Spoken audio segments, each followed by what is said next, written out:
कथा में कहते हैं। मेरी पत्नी को 25 सालों से दुष्ट आत्मा से ग्रासित था, यानी खाट पर पड़ी थी, मरने योग्य हो गई थी। तो मेरे रिश्तेदार एक यीशु मसीह में था जो बाहर में रहता है, तो उन्होंने मेरी बेटी को कही कि जाओ तुम चर्च में जाओ, तुम्हारा माँ जो है सो सही हो जाएगी। तो मैं चर्च का पता किया कि चर्च कहाँ पर, पता किया। ऐसे ही बहुत आदमी को पास में बैठता था, मेरे पास भी बहुत आदमी बैठते थे। उनको पास मैं ये बात कहा कि चर्च कहाँ पर होता है यीशु मसीह का। उन्होंने कहा जो खोकसा में होता है। हमको किसके पास? मेरा ही तो खोकसा में घर है, मुझे पता ही नहीं आज तक। तो मैं पता करके गया लाल बाबू मुखिया पास भाई के यहाँ, लाल बाबू भाई के यहाँ मैं गया, मुखिया जी के यहाँ। पहले मुखिया थे, अभी नहीं है मुखिया, उनका जो है सो सेवा काल खत्म है। फिर मैं गया तो पासवान जी का बच्ची थी, जो लाल बाबू पासवान का बहू है, पुतो है। उनसे कुछ बातचीत हुई तो उन्होंने कहा कि अभी 1 बजने वाला है, एमएस भैया और ओपी दीदी आएंगे। मैंने उस जगह वेट किया, मैंने रुका थोड़ा देर, आधा घंटा। इसी आवर में एमएस भैया पहुंच गए। मैंने इनसे बातचीत की कि मेरी पत्नी को ऐसे ऐसे जो है सो दुष्ट आत्मा से ग्रसित है। दुष्ट आत्मा तो इधर मसीही में जुड़ा हूँ, तब मैं दुष्ट आत्मा के बारे में जाना हूँ। तो मैं तो पहले भूत ही प्रेत कहता था है। तो इनसे बातचीत हुई तो इन्होंने कहा हमें, जो मैं हिंदी कम जानता हूँ, मेरी पत्नी हिंदी जानती है। मेरे नंबर दे दीजिए, मोबाइल नंबर, मैं आपसे रिसीव कर लूँगा, नंबर से आपसे संपर्क कर लूँगा। मैं बृहस्पतिवार के आऊँगा आपके यहाँ। इसके बाद बृहस्पतिवार के नहीं आके बुधवार को ही आ गए, 1 दिन पहले ही आ गए। फोन किए बगनी मठ से, हम कहे आइए, मैं रिसीव करता हूँ, आइए आगे खैर का हाट पर जो रोड जाता है उसमें आइए। लेकिन एक हमारे ही गांव का एक लड़का था, उनसे बातचीत हुआ। इन्होंने कहा कि महेश पासवान को यहाँ जाना है, तो उन्होंने कहा कि चलिए मैं लेकर के चलता हूँ। तब तक इनको मैं रास्ता बता दिया कि खड़का हाट पर आइए, और बीच में एक नहर है, उस जगह पुल है, मैं वहाँ पर आता हूँ। इन्होंने दोनों आदमी आए, और जो गांव का मेरा लड़का था वो भी आया साथ में। इनको मेरे दरवाजे पर गए, इन्होंने दोनों आदमी, वो भी आया, तीनों बैठ के। इसके बाद मेरी पत्नी तो खाट पर पड़ी थी चौकी पर, जो बहुत बेहोश। फिर इन्होंने देखा उनको, इन लोगों ने दोनों आदमी पूछताछ किए, लेकिन वो कम बोल रही थी, क्योंकि उनको तो ज़्यादा दुष्ट आत्मा से ग्रसित थी, वो मरने ही योग्य हो गई थी। इन्होंने पूछताछ, हमने बताया कि ऐसे ऐसी वाली बात है, इतना दिनों से मैंने दुष्ट आत्मा से ग्रसित है। फिर ओपी दीदी बाइबल रख करके माथे पर प्रार्थना किया। जब दुष्ट आत्मा भागने लगा ऐसे ऐसे करके, हैं, पूरा उसको शरीर से दुष्ट आत्मा जो है निकल गई। फिर वो जब निकल गई, शरीर फ्रेश हो गया, उठ करके बैठ गई, चौकी पर बैठ गई। इनके उसके बाद बातचीत किए कि दीदी ठीक हैं। तो दूसरा आत्मा निकलने के बाद तो फ्रेश हो गया मिजाज, तबियत। उन्होंने ही कहा कि मैं सही हो गया हूँ, अब चाय बनाता हूँ आप लोग के लिए, चाय पी के जाना है। चाय बनाई खुद ही, वो चाय बनाई हमारी पत्नी, और पियो हम लोग तीनों आदमी पिए। और उसी समय से मैं प्रभु परमेश्वर में जुड़ गया हूँ। और मैं पहले से ही किसी देवी देवता को पूजने वाला नहीं था। किसी देवी तो पहले मैं निरंकारी था, निरंकारी से जुड़ा हुआ था।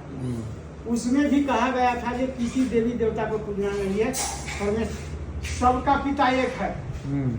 One God is one is God, परमेश्वर एक है। तो मैंने इस बाइबल दिए, इस बाइबल को जो मैं पढ़ा जब उत्पत्ति से, तो सारी जानकारी हमें हो गई, सारी जानकारी हो गई। और नया नियम और कोई है मुझे याद नहीं अभी, उसमें पढ़ा कि इस परमेश्वर से बड़ा इस संसार में कोई है ही नहीं। इस संसार में इस यीशु मसीह से बड़ा कोई है ही नहीं है। उत्पत्ति में मैं पढ़ा था कि आदम और हव्वा के बारे में। हव्वा और आदम जो है परमेश्वर की बातों को उल्लंघन करने के बाद हम लोग को जो है इस पापों से ग्रसित हो गए और अभी तक हम लोग पापों में डूबा हूँ। आदम और हव्वा परमेश्वर की बातों को उल्लंघन नहीं करता और तब हम लोग अभी तक अजर अमर रहते, लेकिन उन्हीं के कारण हम लोग पाप में डूब गए, पाप से ग्रसित है। और आगे मैं पढ़ा हूँ, नया नियम में भी पढ़ा हूँ, जब परमेश्वर को मैं जानकारी हमें हो गई, जब यूहन्ना ने बपतिस्मा प्रभु यीशु मसीह से लेने गए थे यरदन नदी में, उस समय का एक वचन है ये कि जब परमेश्वर ने यूहन्ना से कहा कि परमेश्वर मैं तो आपसे ही जो है बपतिस्मा लेने वाला था, लेकिन परमेश्वर ने कहा ऐसा ही होने दे, मुझे तू बपतिस्मा दे। तो बपतिस्मा जब लेकर के परमेश्वर यीशु मसीह जब नदी से ऊपर आए हैं तो आकाश खुल गया। हम लोग पूरे बपतिस्मा ले चुका हूँ, हम लोग के लिए आकाश खुला हुआ है, आकाश खुल गया पूरे। परमेश्वर हम लोग के साथ है, हम परमेश्वर का ज्योत हम लोग में है। तो उस समय पवित्र कबूतर के रूप में पवित्र आत्मा यीशु मसीह के ऊपर उतरते हैं, तो आकाशवाणी होता है, तुम मेरे सच्चा पुत्र हो, मैं तुम पर विश्वास करता हूँ। उसी समय से मैंने ये बाइबल पढ़ा हूँ। इस यीशु मसीह से बड़ा इस संसार में कोई है ही नहीं। अभी तो मैं पढ़ ही रहा हूँ, थोड़ी सी पढ़ता हूँ डेली, लेकिन 1, 2, 3, 4 अध्याय तक भी पढ़ लेता हूँ। तो परमेश्वर हम सबको अपना वचन आशीष करे। कई वचन कह के मैं अपना विराम देता हूँ। फिर मेरे पास 2 भाई, एक भैया और छोटा भाई है, इकलौती बेटी हूँ।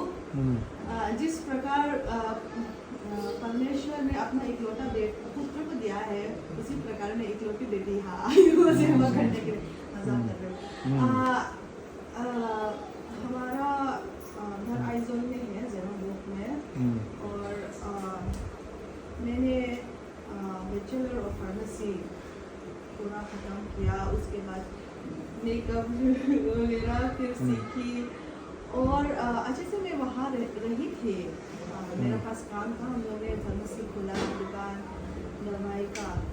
और फिर 2 साल पहले मुझे एहसास हुआ कि परमेश्वर का सेवा करने से ही दिल में पूरा खुशी शांति मिलता है। तो मैं अपने दिल को परमेश्वर की तरफ खोलने लगी और उनका बुलावा जो है मुझे फरवरी को उनके स्तुति गीत या बाइबल के वचन के द्वारा मुझे सुनाई दिया। जब परमेश्वर हमसे बात करता है, हम तो गीत गाते हैं, वचन भी पढ़ लेते हैं, लेकिन जब परमेश्वर हमसे डायरेक्ट बात करते तो दिल में हम उनको नज़रअंदाज नहीं कर सकते। दिल में बहुत अच्छे से बहुत प्यार आ जाता है। तो मैंने कहा प्रभु मैं नहीं कर पाऊँगी, मैं तो अच्छी भी नहीं हूँ, दिल से भी मैं बहुत पाप भी कर लेती हूँ। मेरा दिल भी इतना अच्छा नहीं है, मैं नहीं कर पाऊँगी ऐसा कहा। फिर भी परमेश्वर ने मुझे किसी की सरमन के द्वारा, किसी के गाना के द्वारा मुझे जवाब दिया। और फिर मुझे एहसास हुआ कि मेरा वहाँ हमारा घर अभी बन रहा है। और जब हम छोटे थे इतना अमीर नहीं थे, इतना गरीब भी नहीं थे, लेकिन इतना अमीर नहीं थे।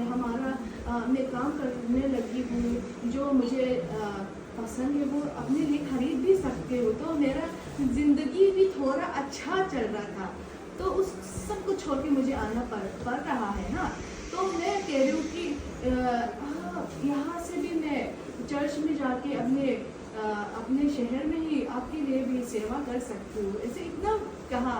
और फिर मुझे एहसास हुआ जो मैं बलिदान करने वाली हूँ उससे जो यीशु मसीह ने हमारे लिए बलिदान किया था बहुत छोटा है, बहुत छोटा है। इतना बड़ा अपना क्या बोलते हैं, अपना राज्य को छोड़ के इतना अपने आप को इतना शून्य बनाया, अपने आप को हमारे प्रोडक्ट में अपना बनावट चीज़ में बन के आया, इतना छोटी इतना बलिदान करके आया है। तो मैं छोटी हो गई, तो मैं ना नहीं कह सकी। ये मेरा फर्स्ट पोस्टिंग है। मेरा शादी नहीं हुआ अभी तक इतना जल्दी नहीं है मुझे। पहले अच्छे से मैं सेवा परमेश्वर की सेवा करने की कोशिश करूँगी। अब देखते हैं देखते यही तक बोलूँगी। मुझे बहुत खुशी हुई कि यहाँ हमारा जिस प्रकार से स्वागत हुआ है बहुत अच्छा है। तो मैं परमेश्वर को भी बहुत बहुत धन्यवाद देती हूँ कि जिस प्रकार हमारे यहाँ इतना अच्छे से स्वागत हुआ है। ऐसा लग रहा है कि हम यहाँ पे बहुत पहले से रह रहे हैं। हम लोग एक दूसरे को जान पहचान पहले से है, ऐसे लग रहा है। तो मुझे बहुत अच्छा लगा। मैं आशा करती हूँ कि परमेश्वर आप सभी को भी आशीष करेंगे। यही तो बोलती हूँ। धन्यवाद।